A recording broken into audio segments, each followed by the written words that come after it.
Oh, and we are live. Kind of, sort of. You know what? Whatever. Just we're about to get this started right now. Oh gosh. Oh gosh. Oh gosh. I don't even have the intro ready to go. Sorry.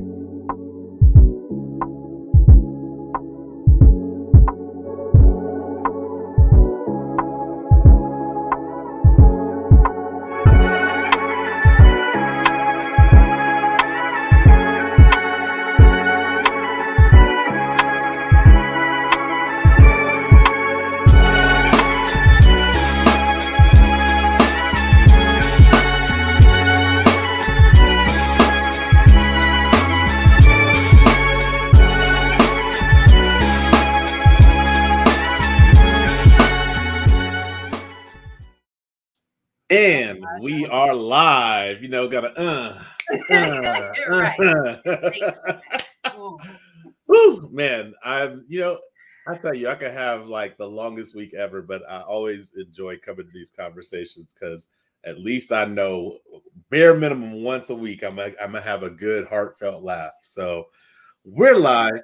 Welcome to Taralyn, Michelle, and Billy Wroe Live. I am Coach Wroe. This is Coach Taralyn.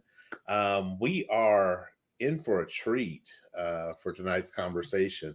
What's going on, Bruni? Welcome. I see you up there too, JC. I just don't get to see Bruni very often.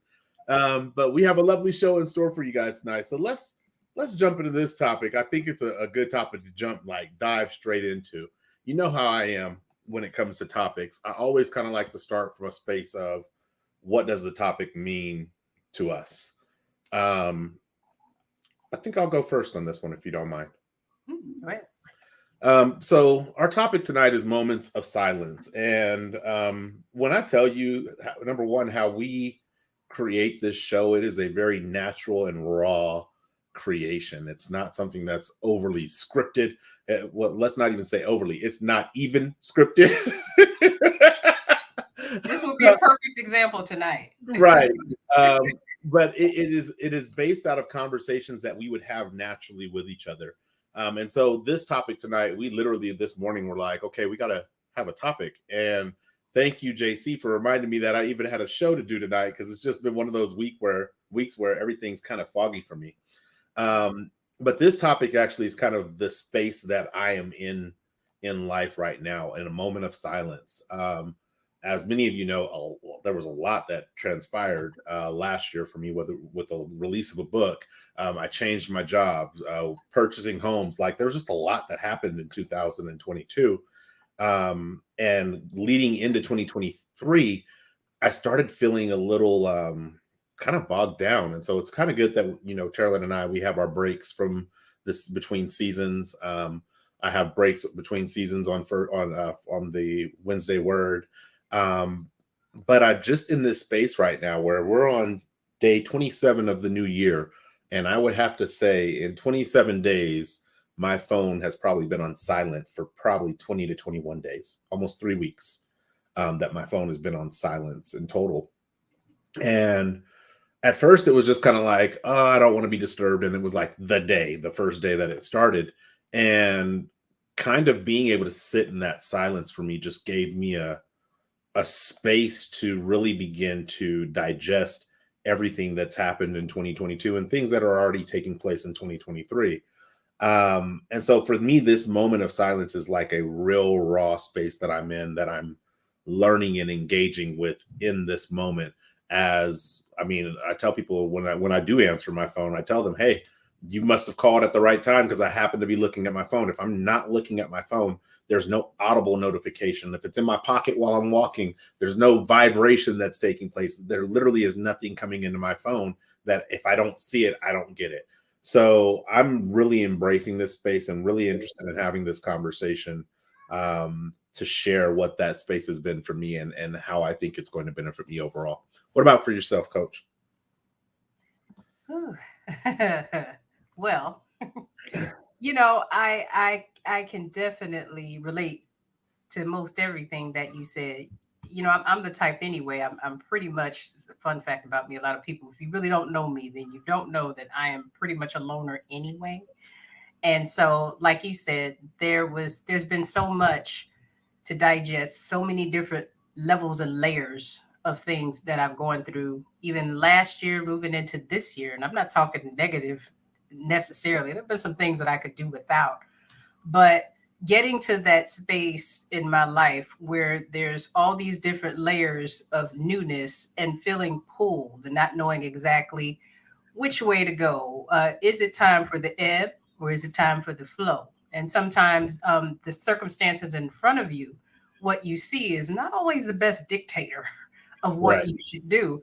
And so I think that for me tonight, this show represents welcoming, unplugging. And sometimes that is really hard to do, especially when you have a flow and you have a momentum. We talked about momentum before.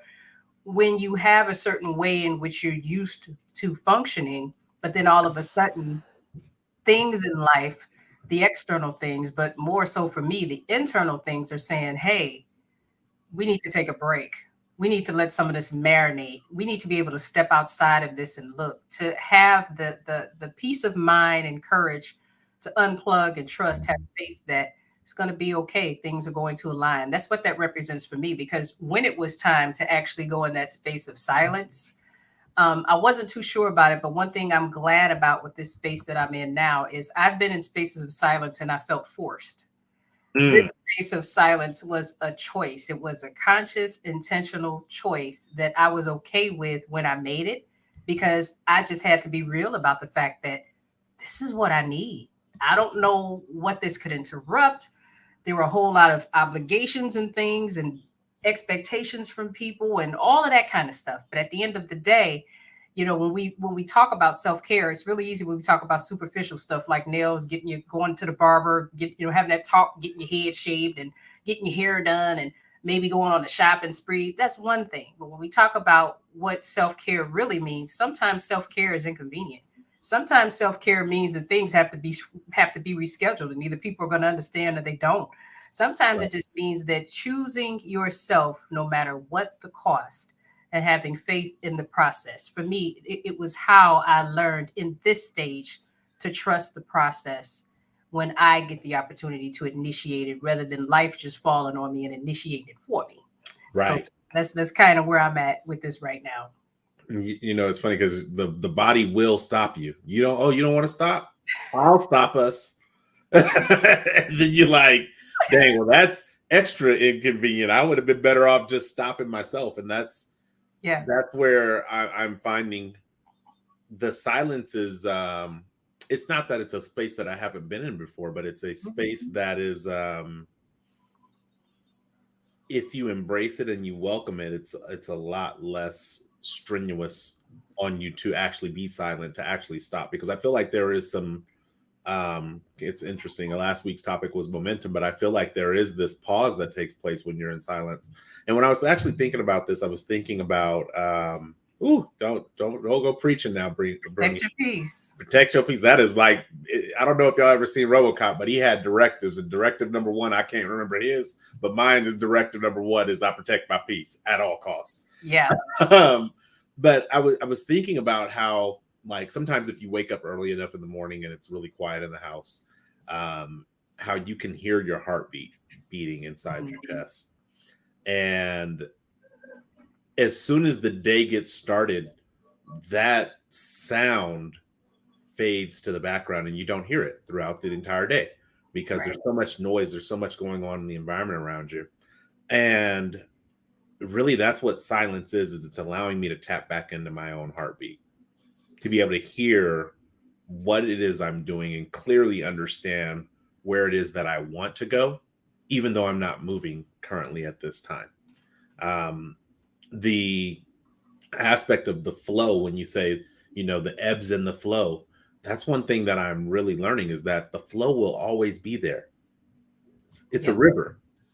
So if you're not in it right now, the river didn't stop flowing because you're not in it. you can Exactly. actually get back in the river and engage with that flow. And I think for a lot of us, when it comes to the silence, the reason why we're so uncomfortable is that FOMO, that fear of missing out. Because I'm not in the flow, because I'm not moving, because I'm not shaker, and because social media make you feel like if you don't do something new and exciting today, then you are irrelevant tomorrow. We have conditioned ourselves to be a little less accepting of the lulls of life, where it could be routine.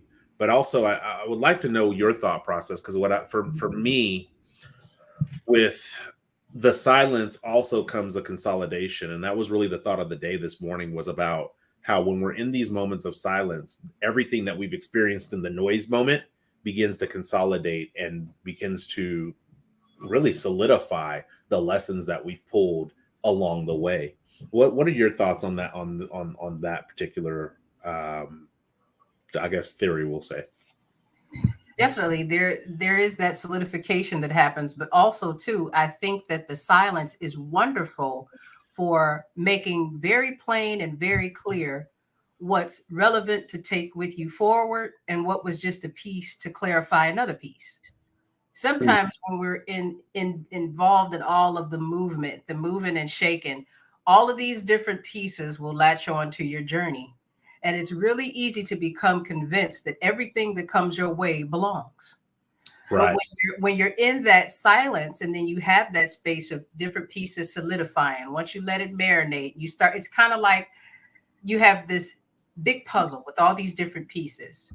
And silence becomes the board in which you can actually stop and see what pieces you have and which ones are relevant for this picture.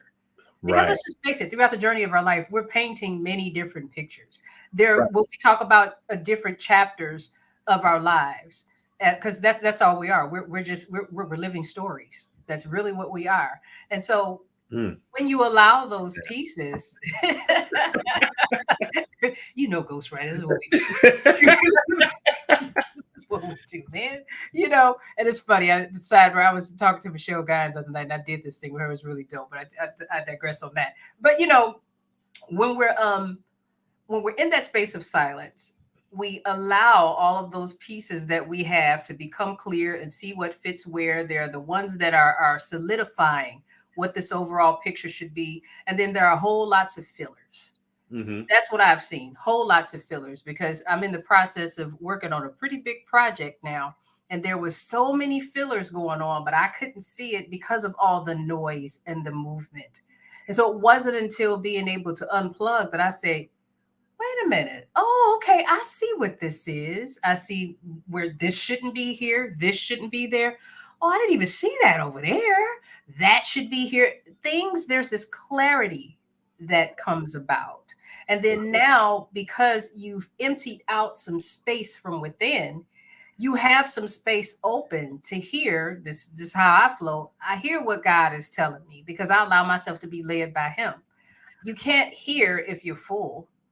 So when you make that space, now you can start to hear. Now you can start to connect. Now you can start to calm the anxiety and truly trust the process, because Mm. you're allowing yourself to step outside of the noise to actually see what's going on in and around you. So yeah, I think that I love the theory that you have in place with the solidifying the pieces, but I think most importantly, understanding that a lot of things don't belong and it's okay for them to drop off. Not everything is meant to stay and go along for the entire journey. Right. Well, when you say the space to hear, I also immediately say the space to heal, Oh, yeah. Hmm. because if you're running around on a broken leg, I can guarantee you that bad boy is not gonna heal at all. And if it does heal, it's gonna heal so poorly that your ability to use it to its original function, or even to a like 80% of its original function, Yeah. is going to be so degraded that you're not going to even be able to utilize it. And so I I think about, number one, our ability to heal, but I also, it leads me to think about maybe another reason why silence may be a space of fear that we're fearful to go into, or not, I don't want to use fearful, that we are reluctant to or resist going into, Yeah. is because sometimes when you're in that silence, all the stuff that you've been able to ignore by being busy says, oh, now's my time. Oh, I'm a chime. Oh yeah. And Yeah. so I think about that, and I've had numerous times where I've been in silence, and instead of consolidation, it's almost like an unending, relentless assault. And it's a self assault. It's not even assault um in the sense of like people are attacking me because, oh, you're distant and you haven't, like, I have very understanding friends. You and I know in our relationship where we can talk every day and then we can go 3 months without talking except for on Taralyn, Michelle, and Billy Wroe Live, and our relationship is the same. Yeah. It doesn't change. And a lot of my friends are very understanding, and I'll let them know, hey, look, I'm kind of unplugging right now, so if I don't answer, I'm okay. If something's wrong, I'll let you know, but I'm unplugging right now. Yeah. And they're understanding of that. But, and so it's never been, in my experience, it's never been people externally saying, oh, well, how are you just going to clam up? How are you just going to shut down? How are you going to do this? How are you going to do that? It's never been that for me in my life. It's always been me beating me up. And now that I am in a space where I don't feel like, because it's silence, because there's silence, now there's an opportunity for me to be hypercritical about some of the wrong decisions I've made or some of the wrong decisions I might be making. Now it's like I can go into that silence and I don't have to feel like I need to hurry up and get up out of here before you know who shows up, before I show up. So kind of like when you know you ain't supposed to be in the kitchen in the middle of the night getting the snack. I better get out of here before mom and dad wake up and tear me up for being in this kitchen. All That right. that's how I've normally interacted with silence, and I'm just in a very grateful place, an appreciative place now in life where I can be in the silence and not feel like I need to rush out of it. I can actually sit in it and find out what I need to learn from it, and that's amazing. I did ask a question here, and I would love for those in the chat to either reply. Oh, I put it down as you. Oh, that's because I could click on any of them. Just kidding. I would like for those who are watching live to be able to respond to that in the chat. And actually, if you know you got a little bit of courage about you, we do have a link for you to join us here on stage. It is called Live for a Reason. So if you know you want to jump up here with us, there's the link to jump in on the show. Definitely. But really, the question is what has your experience been with silence? Have you had the experience where you're beating yourself up? Have you had the experience where it's peaceful? Have you had the experience where, like Taralyn said, you're really getting clarity on the picture and finding out what puzzle pieces are for now and what puzzle pieces are for later, and maybe what puzzle pieces you missed on the last picture too late? So bad, too bad, so sad. Move on. I have a question for you, because just in listening to you talking about this, when you mentioned the beating yourself up aspect, I think to some degree, the average one of us can relate to that. At some point in time, we have been on the you sucko-meter with ourselves. Okay. So, so it's part of life. My thing is, I'm wondering, Coach, when there are those of us out there who, like you say, we have that reluctancy when it comes to silence, because in that space of silence, it's almost a given that you tend to remember things you don't want to remember, or different voices that you've tried to silence. They're now louder than ever. I want to talk about unrealistic versus realistic expectations when you step into that place. How would you advise that someone navigate what their expectations are? And the reason why I say that is because anytime you're reluctant, or if there is fear, or if there is anxiety, or any type of apprehension, I would guess that maybe there's a story that you've been telling yourself. And anytime there's a story, we've all had a story that we've told. There's what happened, and then there was our experience with what happened and how it made us feel, which is not always in alignment with what happened. You Right. know. So then, if you have the story and you have feelings about the story, and then you say to yourself, wow, I really need silence. But then you go into it with those feelings, that seems to me like there could be an expectation that something might or might not play out. How would you go about talking someone through that process? How would you suggest that they enter into that when it comes to the feelings that you feel and dealing with what your expectations may or may not be? So there's two ways that I've been dealing with it. I guess I could say, and I'll let y'all know if it works out. But the two ways that I've been dealing with it have really been number one, permission, giving myself permission to make mistakes, permission to realize after the fact that you may not have made the best decision, just permission to like be human. That's the first thing. Because what would happen to me in those situations where I would attack myself, and I mean I was relentless at attacking myself, is I would not give myself permission to be human. A really good example of this, when I was younger, going to church, and they're like, no sex before marriage, right? And I'm okay, I'm trying to do no sex before marriage. And here I am, this hormone enraged teenager, like probably not the best situation for me to be in. Oh, we got a guest. But probably not the best situation for me to be in. And so what would happen is I would have sex with a young lady. I would feel bad because now I'm at church and I'm trying to live my life for God. And I wouldn't give myself the permission to be just simply fallible. And so I'd go in and be like, oh, you're this, you're that, you're stupid, you're a hypocrite. How are you trying to sing in the choir and praise God, but you over here? Like, I would just be relentless with myself. Yeah. Not allowing myself to simply just be human. So that was the first part, is just giving myself permission. The second thing that I'm really working on is to not act as an amplifier of how I feel.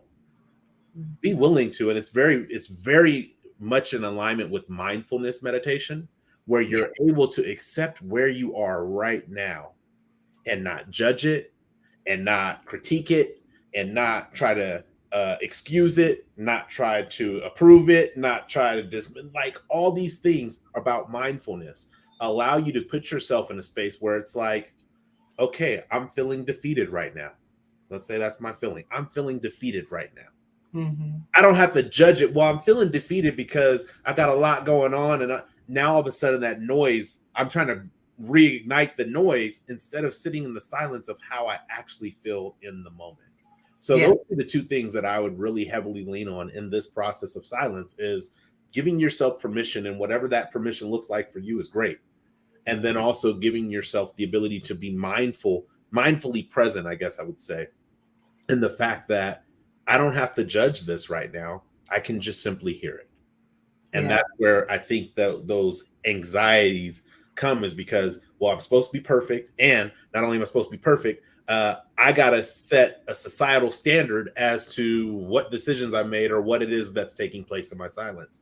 And you don't have to do that.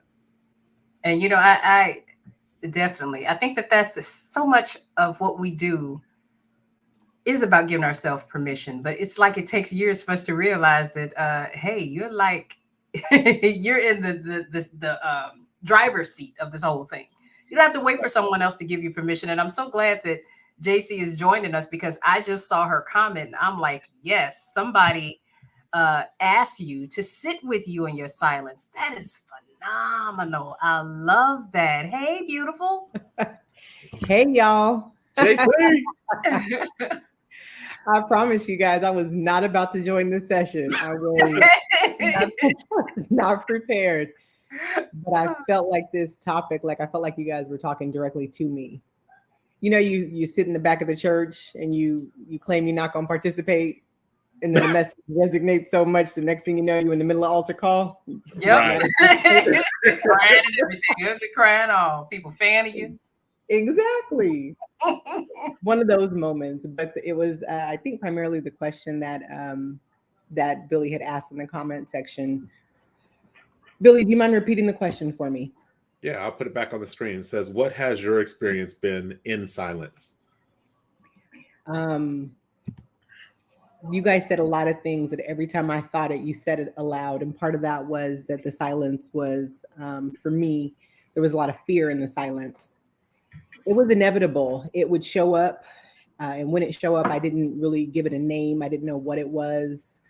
I'm sure as I started to get older, I started identifying it as depression because I didn't know what it was, and it was so uncomfortable. And when you fight it, um, you just don't know what to call it. And it didn't change until I had a friend, and I would call it going dark. As a matter of fact, I would say I'm going dark.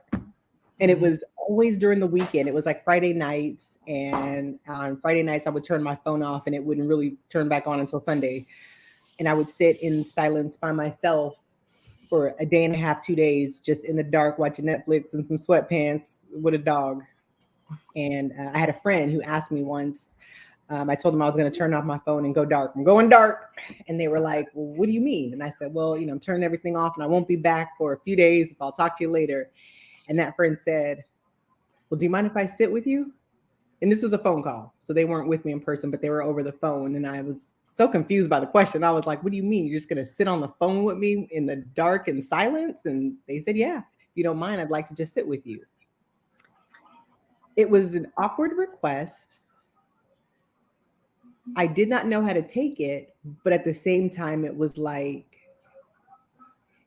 I felt so alone in the silence. And in that very moment, it was like a reminder that I was not alone. Yeah. And they sat with me. And I don't even know how long we just kind of sat there. And I think we ended up talking. That friend was Billy Wroe. And I don't know if he remembers how dynamic that question was and how it changed my whole outlook on going dark and being in silence. And from that day forward, I was never afraid of the silence again. I learned to embrace it.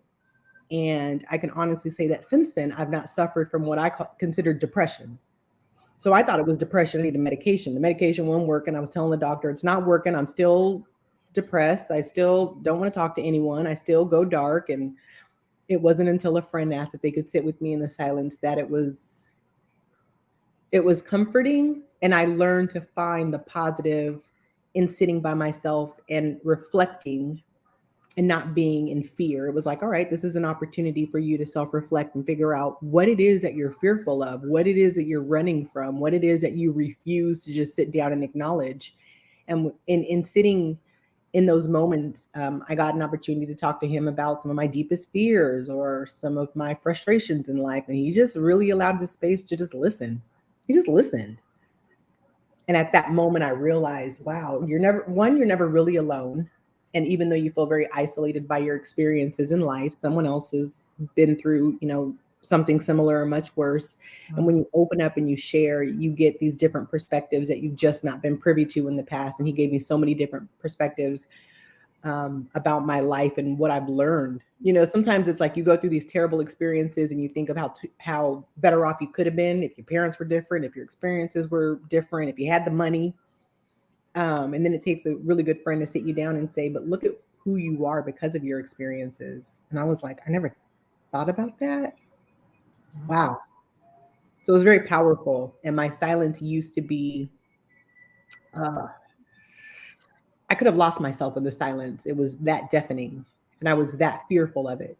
But once I was no longer fearful of the silence, it was absolutely beautiful. And now I choose silence over the noise every time.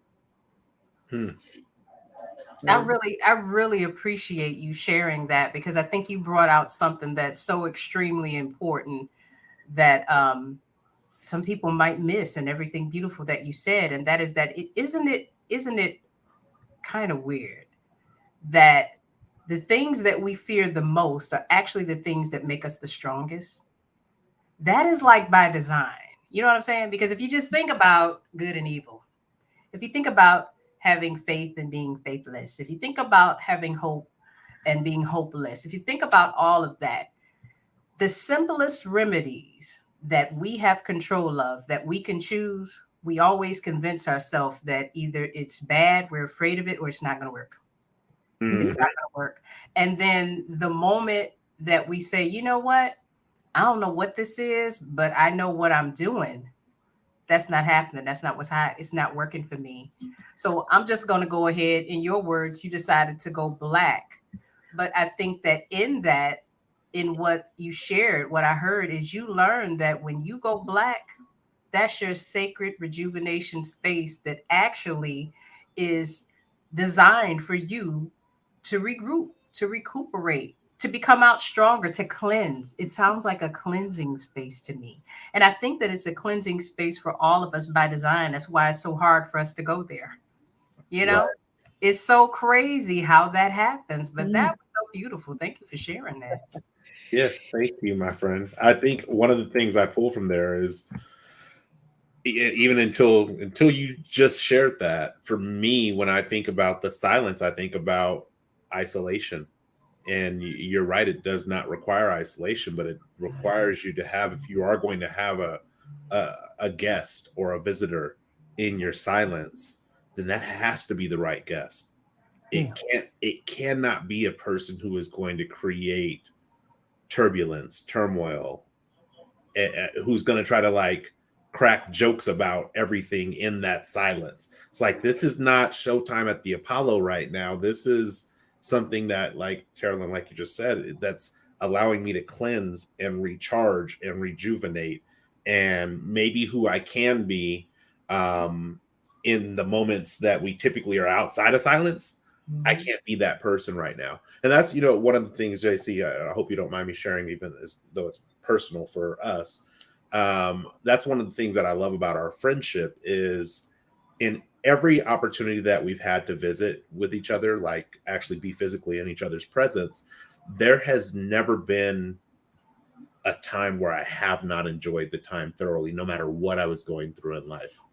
And I think that is because of our ability to truly like hear each other and resonate with each other and not be like, okay, well, I'm in LA, I'm in LA, I'm trying to live it up. No, I'm in LA. We've done things where we just sat at the house. I'm telling you, that breakfast we made is still one of my favorite breakfasts of all time. I remember when we first got back in touch with each other and I was out in LA on a business trip. You came, you picked me up, and we made a cake.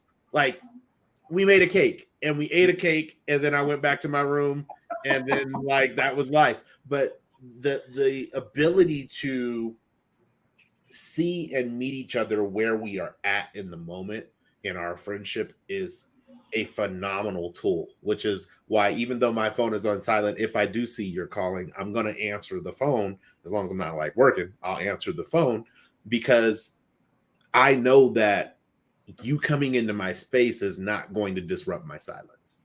And you can't say that about a lot of people, because a lot of people have a lot of demands for your time, not their time, for your time. Come into it with an agenda. And Yeah. what you're describing, when you two connect and you're able to share a space, there's no thought of what we should. Let's just get together, and what happens organically is what we should do. This is where we should be. This is how we should. The energy determines what the time is going to be, not coming into it with some preconceived notions to create something. And I think that as a society in general, we're used to that. Like you mentioned earlier, Ro, with social media and all of that, people have this preconceived notion of what things should look like, what things should be like. The first thing on their mind is what they could put on Instagram. So if that's what's the first thing on your mind, you're not thinking about baking a cake necessarily, you know. But but if it's not about that, if it's just about, hey, I'm gonna get to share this space with this person that is super dope, super cool, got a friendship, somebody that I love. I just want to be in their presence and just let it unfold and be what it is. That authenticity, the no agenda, just allowing ourselves to just be and be together. I think that's what makes the difference. Yeah, absolutely. Yeah, we didn't have any expectations of what a friendship looked like. It It just was what it was, and it ended up being. I ended up sharing more than I ever thought I would share, because I did not grow up in a space where you were safe with family or friends or private matters. As a matter of fact, I grew up in a culture, and you guys could probably relate, that anything you say and use will be used against you in a court of law. Right. So you would have a best friend or even a sibling or a sister. And the minute they were upset or disappointed in you, they were going to share everyone, they were going to be Petty McBetty. That's why you this, that's why you, and then just spill out all your secrets to make you look bad. And so I had never been in a place where I was safe with sharing things that, made me look anything other than a picture perfect image of, what I was trying to put out to society. And so with this friendship, this new friendship with Billy, one, he knew me since I was a kid. So, didn't get any better than that. And two, it was just like there was never expectations of, oh, you're Jennifer, you're perfect, or you're this, or you're supposed to be that. There was no expectation. So I just was what I was, and it was respected, and he was who he was. And that was respected, and our experiences were respected. And there was never well, you were dumb for doing that, or you know what, you should have been so much further off in life than you are. What happened to you? There was just never judgment. It was just like, it was all friendship and love. Like, wherever you are, amen. Wherever you're going, amen. And from there, it just wrote out. But when in that moment that he had asked to just sit with me in silence, it was the weirdest request I've ever had in my entire life, still till this day. But it was probably the most thoughtful question anyone has ever asked me. And it wasn't, he could have easily just said, well, call me back when you feel up to it, which is what most people would say when I say, hey, I'm turning off my phone and I'm going away. He was like, something in him was like, well, wait a minute. Hold on a second. Can I just sit with you? Let me just sit with you if that's okay with you. And what he did not realize was he literally took a moment of what I'd like to call scheduled depression, because that's what it sounds like now. It was like clockwork, scheduled depression. He took that and he turned it into a thought-provoking conversation where we could just reflect on life and decisions and why do you feel that way, and what do you think about? And from then on, from that moment on, my friend, I have not had that same level of depression again. Never.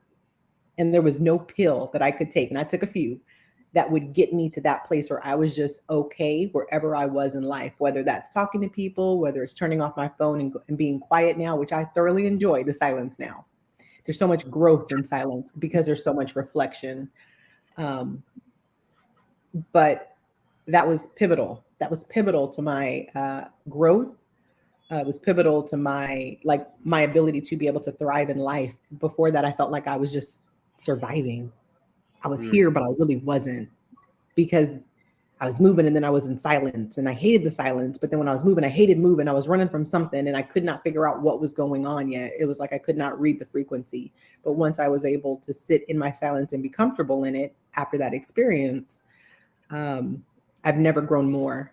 And at that moment, I think I began to forgive my parents, forgive myself, forgive my siblings, forgive friends or family members who may have, done things or said things that hurt my feelings that they didn't even know about. There was just so much growth that happened in that silence and reflection that I was never the same. I was forever changed. And I'm very appreciative of that.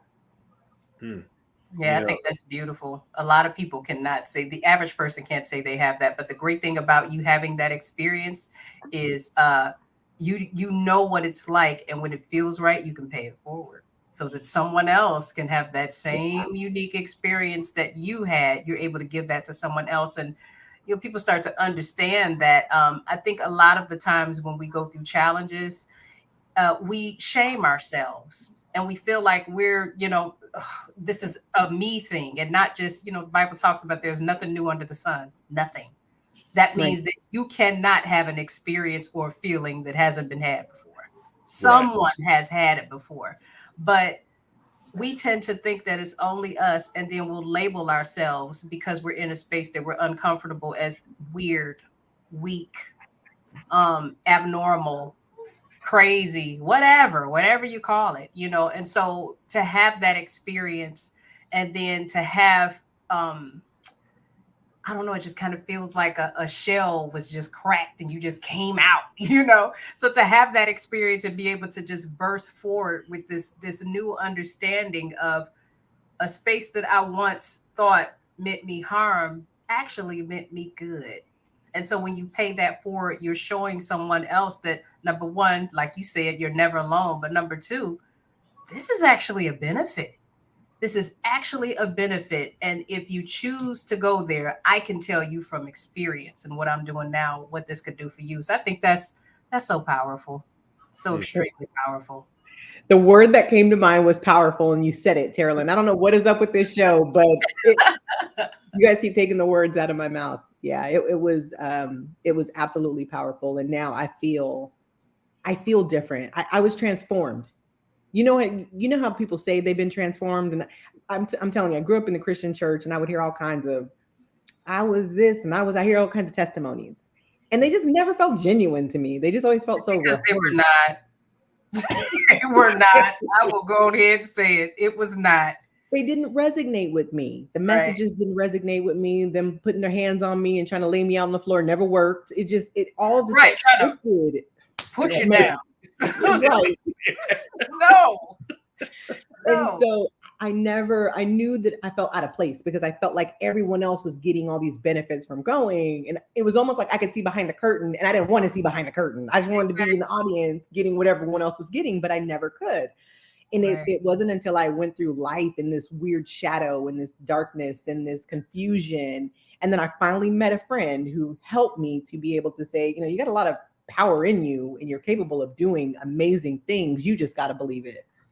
And we got to start by getting you to believe it. And again, it was like he showed me, I'm putting you in these places of silence so that you can be quiet and be still. So stop running from the silence. Stop fearing the silence. Let it be. You banging pots and pans in the silence. Right. I don't want it to be quiet. He's actually talking to us in that space. A lot of the times we pray. And this is not about Bible thumping. I am not a church every Sunday type of person. I'm not. But I do believe in God. And then we pray, and think that he's not answering. Many times he is. Kind of reminds me of that old story they tell you about the guy, something flooded, and he was on a roof and praying for God to help him, and God sent by several different people. But he was expecting for the prayer to be answered one way. Right. He completely and totally overlooked the ways in which the prayer was answered. And I think that noise has us doing that. We're praying and thinking that he's not hearing us. And he's like, dude, 11 times I've said something for that specific prayer, and you talking about I'm not doing anything, so that's the thing. It's such a it's courageous for us to choose to go there, because when we choose to go there, we're never going to go alone. Like you said, JC, we're never alone. The enemy is there too. When it gets really, really loud in here and it's negative, that's the enemy. He does not want you to stay in that place because he knows the power. The shackles are going to be broken. You're going to become just a Superman or Superwoman. So when we understand that that's what's at play, it's hard because it's going to be transformational. Just like you said, you are not going to see yourself, life, or that silence the same way again. If only you would hang on, So, You're right. I think another thing is when you're in that silence, especially like once you become comfortable, and Coach, you said as far as paying it forward, being in that silence and you understand what that silence truly is, and you can help educate somebody else on what that silence can be for them. May not be for them, but it can be that for them if they're willing to transform and change. There's also a reciprocation that comes from that, because though in my silence now I'm very comfortable, in the time in which I'm asking to sit in somebody else's silence, I'm not as comfortable with my silence. And I remember this seasonal, and I think about, JC, you saying naming, feeling like you have to name the silence. Well, this must be depression. This must be anxiety. This must be regret. This, like, you're trying to give it this name. And by giving it its name, you define what you're going to do with that space. If I say, oh, I'm getting ready to be depressed again, I have to assimilate the attributes of depression, because that is what I'm allocating this space for. Yeah. But the other side of that being, I remember from about 16, and I can't remember what year you came out and surprised me for my birthday, JC, but from 16 until the year JC came out to surprise me for my birthday, I would be depressed during my birthday every single year. And it was because on my 16th birthday, it was the first time I seen my father cry, and he was crying because his father had passed away. And I'd only met my grandfather maybe 3 times in my entire life. And so I immediately associated that day, that moment, with depression. Like, and it was like clockwork. About a week before my birthday would come up, my mood would start tapering off, going down, and then my birthday would be here, and I'd just be blah. Like, and I remember coming home from work on my birthday when JC was there. I didn't know she was there yet, but I came home from work, and I was just like gonna walk in the house. Second verse, same as the first. 33rd verse, same as the 32nd verse. And I run into my friend. And it's like, we're about to go and live it up. Like, we went to the comedy club. We went to all kinds of places. And it just was so revitalizing that forever changed how I felt about my birthday.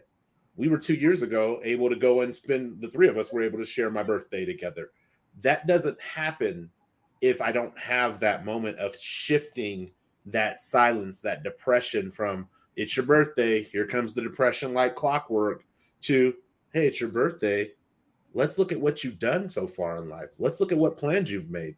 And this is, again, like that reciprocation, that it's almost a return on investment of being willing to help people by paying it forward, break something that's not difficult for you, but difficult for them. They can then in turn sometimes help break things that are difficult for you that are not difficult for them. Showing up as a friend is not hard for JC to do. It's not hard for you to do, Coach, but it's something that you both do very effortlessly in my life, and I'm absolutely certain in the lives of others, but definitely in my life. And your growth as we grow together inspires me to continue growing. So I just want to share that part. I think that's important, that you don't need to be alone.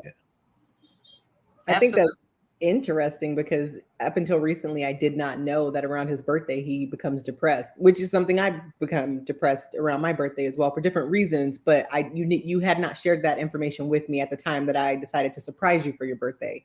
It just was a spontaneous, I'm going to surprise him for his birthday. And then years later, you shared that story about your grandfather. And I had no idea. But I'm like, look at God. Sending them boats and helicopters. And all the time. All the time. And I was just about to say, toga to the left. Neither one of you can be depressed around your birthday because you're not as old as me. So you can't. Well, you look younger than me. So yeah, there is that part. You know the bald head, Taralyn. Quit playing. You already know, JC. What you tell him? Bald head. It's all about it, right? Well, I definitely wanted to ask one more question in regards to this silence, and this is not a trick question, but it can come off as a trick question. Ooh. Once we've become comfortable with the silence, I think that it can sometimes be a slippery slope. Like, you get so comfortable with silence. Like, I could see, depending on how long I go with my phone on silent, I can become really comfortable with my phone staying on silent. So it can be a slippery slope. So how do you, not in a sense of fear, not even in a sense of fear of it becoming a slippery slope, but how do you recognize when it's time to come out of the silence, when it's time to come out of the dark? Because I think that will probably be my next challenge in this moment of silence that I'm in currently, is figuring out, okay, how do I come out of that and not pull out of that because I'm not being depressed down into it, but how do I reemerge from that, is how I would like to say that. Ooh, that was a good word. So. Yeah. I'll let our lovely guest tackle this first. JC?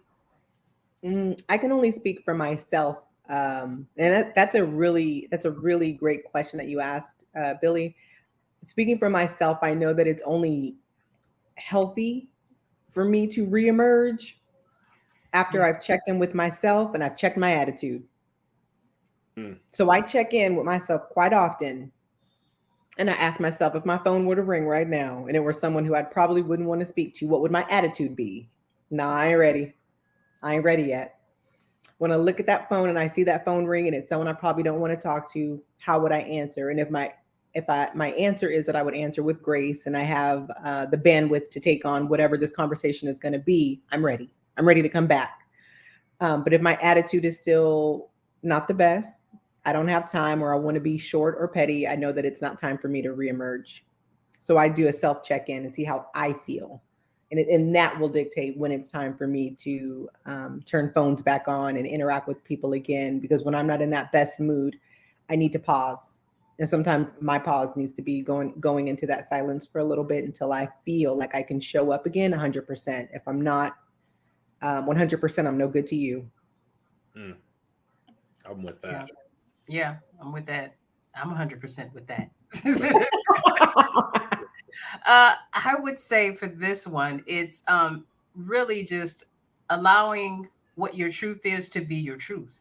For me, man, Billy, when you talked about just staying there, yeah, that's kind of I'm liking where I'm at right now. First of all, it just feels good to have the lid off the pressure cooker, because that's literally what I felt like. I felt like I was in a pressure cooker. This is, so now in this space of peace, of course, I have to check back in, but I don't have to check back in with everything all at once. I'll take it one thing at a time, one task at a time, because there are many different branches to what I do professionally. I'll take it one task at a time, one commitment at a time, one event at a time, one project at a time. If I step back into something and it puts me back in the pressure cooker, then maybe I need to reevaluate that altogether. Maybe that doesn't belong. My thing, when I think about plugging back in, I think about welcoming something that's different. Anytime I have to unplug, there's a reason why. And so I don't think that it's helpful for me to go back into the situation with everything being exactly the same, because I can expect to be in the pressure cooker again. Now, I do understand that the pressure cooker on and off is a part of life. But every time I get in that cooker, it should be for a compilation of different reasons, not consistently the same thing. And so when I think about plugging back in, I think about really being aware of emotionally and spiritually what feels right, what connects and flows.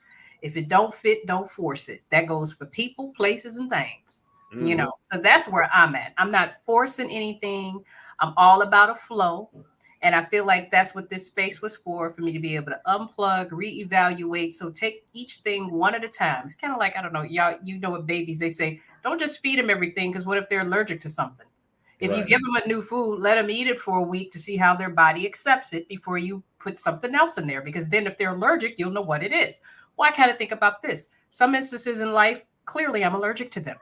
So in order for me to find out which ones there were, I need to just gradually reinsert different things and be okay with this being something I feel like is for me at this moment, but I trust my temple when it says that it's not. And let the thing go and keep it moving. So that's where I'm at with it.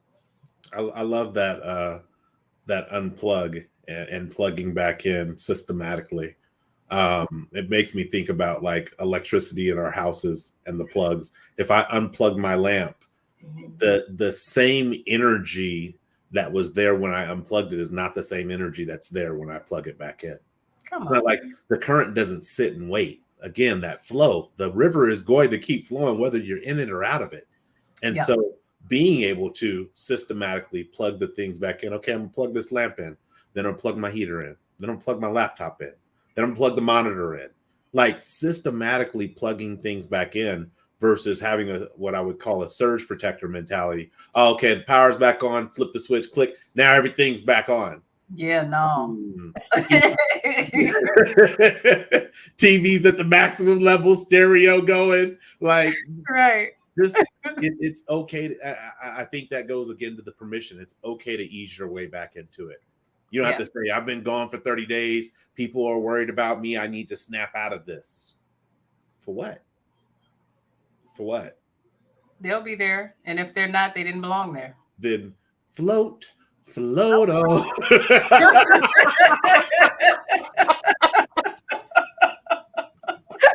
Absolutely.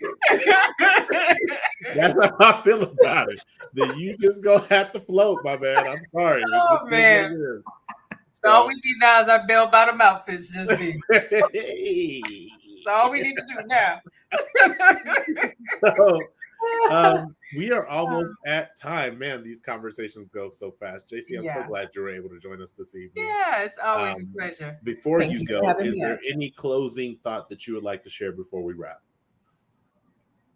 All right. I mean, there was a lot of gems in today's discussion. I'm not surprised because I always leave with a great deal of messages, knowledge, understanding, and different perspectives, which I appreciate. But I would say to anyone who is uncomfortable in their silence, figure out why, and then figure out what you are supposed to learn in your silence. In my silence, my personal mantra, my word was listen. And that's it. Just one word, just listen. And it sounds, counterintuitive because you're like, well, it's silence. What exactly are you listening for or listening to? But I was like, that internal dialogue. You're listening to that. You're listening to messages. You're listening to just the things that you otherwise don't hear in all the noise and all the chaos. So my advice would just be to be in the silence and to listen. All right. I'm with it. I'm going to disconnect you now, but thank you for joining us this evening. You have a wonderful evening. I'll talk with you soon, my friend. You too. Bye. Bye. All right, Coach. We got 4 minutes before the show is over. I'm looking for the wrap before I want to hear your closing thoughts before we go into the coach's playbook. I think the only thing that I could close with at this point is, in order for us to rise to the space that, wherever the space is that we want to be as individuals, kind of reminds me, you remember the movie Precious? She would go into that space where she imagined the most fabulous version of herself. Right. I think we all do that. We all imagine the most fabulous version of ourselves. What if the keys to connecting to him or her is just as close as a quiet space or 2 or 3 or 4 or 5 away? So I would just encourage everyone, if a space of silence is something that you're not comfortable with, then I would challenge you to really explore why. Why is it so hard to do that one thing that's different? Even if you thought that it wouldn't work, that it wouldn't make a difference.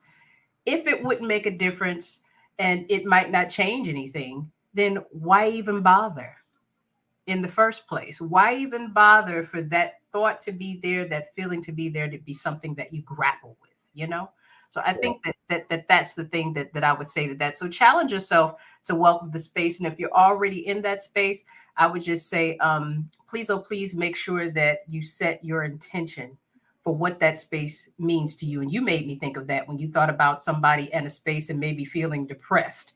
If you feel like you're going to be depressed in that space, then you will be. Well, I would say have the intention to create what you want that space to be. I'm not going to be depressed. I'm going to be empowered. I'm going to be fluid in my thinking. I'm going to have a stream that's open that I can ride down when it comes to my emotions, and I'm not going to allow myself to get tripped up. So, so basically welcome the space and command the space would be my 2 things. Oh, I love it. Welcome and command. And that's, in the silence, that is challenging for some people to do, is to command that space. And a lot of times we go into it on autopilot. And I think that's why it is so, I'm going to say this word wrong, but tumultuous or something like tumultuous. that. Yeah, tumultuous. Yeah. I'm like, I know the word. I just don't know how to say the word. Tumultuous. That's why it is so tumultuous, is because we go into this space and we have no aim, no objective, no control over the space, and it causes us to just be at the mercy of the turbulence in that space. I think the only thing I would add in regards to closing comments would be the fact that we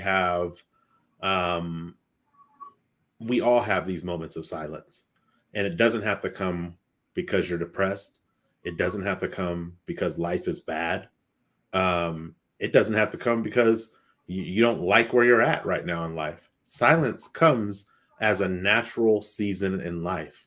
If everything was up, up, up, up, up, up, up, we would never go to sleep. Yeah. And so every night we go to sleep and have silence. And the reason we have that is because our bodies are meant to rest daily. And so imagine with all the things that you've gone through. I mean, if you're 40 years old, you've lived for 4 decades. If you haven't had any moments of silence in 4 decades, Ooh. like other than just sleep, that's some wear and tear. So that would be my closing thought, is that realize it's a natural state, and be willing to go into it where you are not at the mercy of the state. I'm with you on that. Take command of that state. So as always, we have Coach's Playbook. We're going to drop a couple of things that we gathered from tonight's conversation. The first thing that came to mind was, man, Taralyn, this was really powerful when you said this. We are living stories.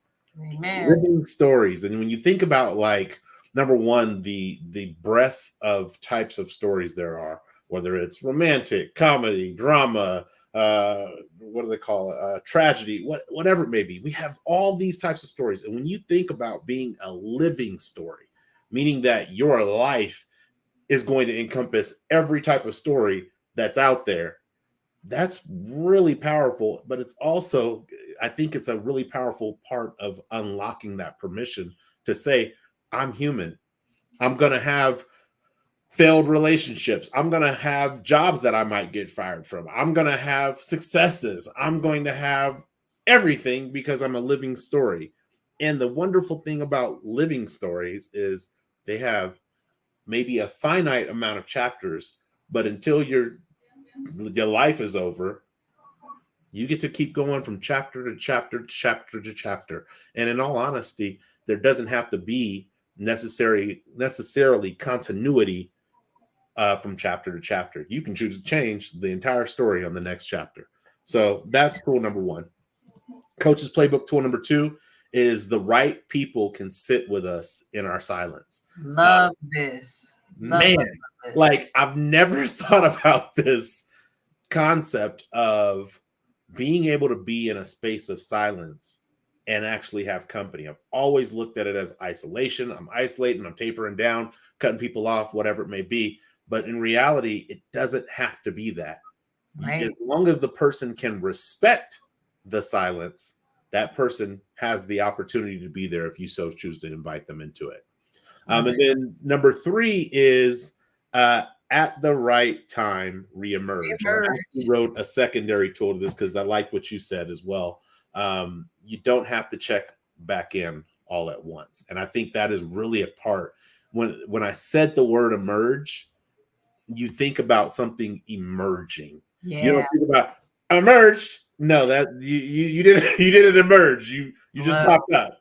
It's a very slow and gradual process. Yeah. Think about how long it takes for a flower to grow and bloom. That is a very gradual process. And you could sit there and see it take place, but it's going to take a long time. So it's a gradual process. But the beauty of that process, at the end of that process, oh, what a sight to see. Yeah. So those are the tools that we have, are the Coach's Playbook tips from tonight's conversation.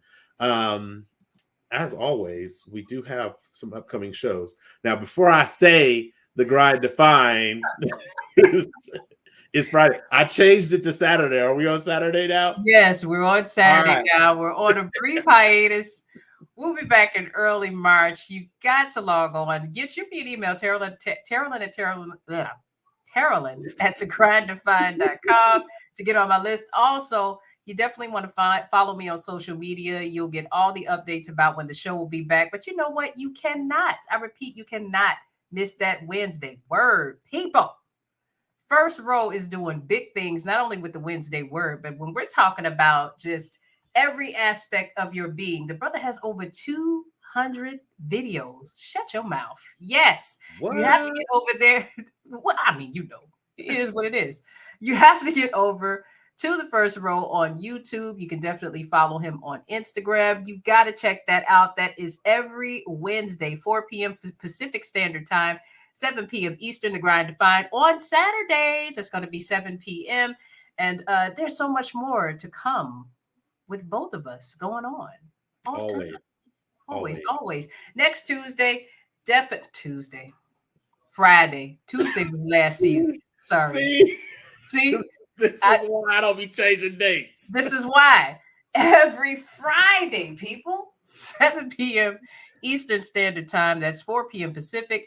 Check us out here, Taralyn Michelle and Billy Wroe live. You can always come up on stage and join the conversation with us. We tend to cut off about a quarter till with accepting people, but that's okay. We'll be here. We're looking forward to making you a part of the conversation. In the meantime, in between time, go into the rest of your weekend and the coming week, knowing that silence is meant for you. It is your secret sauce and your superpower. So go there. And if you have somebody who's a good fit, take them with you. Until next time, Taralyn Michelle and Billy Wroe here. We're out. Peace.